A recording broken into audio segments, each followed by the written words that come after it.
India ఒక first vice president Sarvepalli Radhakrishnan గారి birthday September 5ని టీచర్స్ డేగా ఉపాధ్యాయుల దినోత్సవంగా జరుపుకుంటున్నారు. టీచర్ అంటే కేవలం పాఠశాలలో విద్యా బోధన చేసే వాళ్ళు మాత్రమే టీచర్, గురువు కాదు.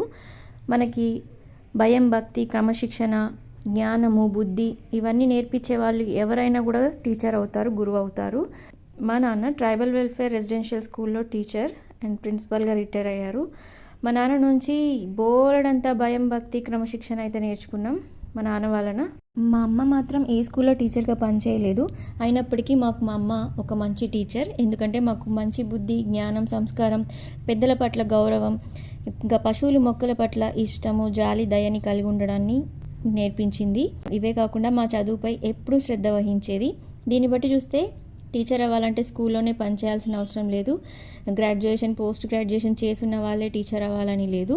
ఇంకా డిగ్రీ చదివిన ప్రతి ఒక్కరు టీచరే. ఇంట్లో వాళ్ళ పిల్లల్ని చక్కదిద్దుకోవడం చేతగాని వాళ్ళు కూడా టీచరే. ఇలాంటి వాళ్ళు టీచ్ చేస్తే పిల్లలు ఏమైపోతారో మరి. పిల్లలకి పేరెంట్సే బెస్ట్ టీచర్స్. పేరెంట్స్ బెస్ట్ టీచర్స్గా ఉండకపోతే ఆ పిల్లల భవిష్యత్ ఇంకా అంతే. చివరికి వాళ్ళ పేరెంట్స్ని కూడా లెక్క చేయని పరిస్థితికి వస్తారు. మీకు కూడా అవుననిపిస్తే కామెంట్ చేయండి. ప్లీజ్ లైక్ చేయండి. నా ఛానల్ని సబ్స్క్రైబ్ చేసుకోండి.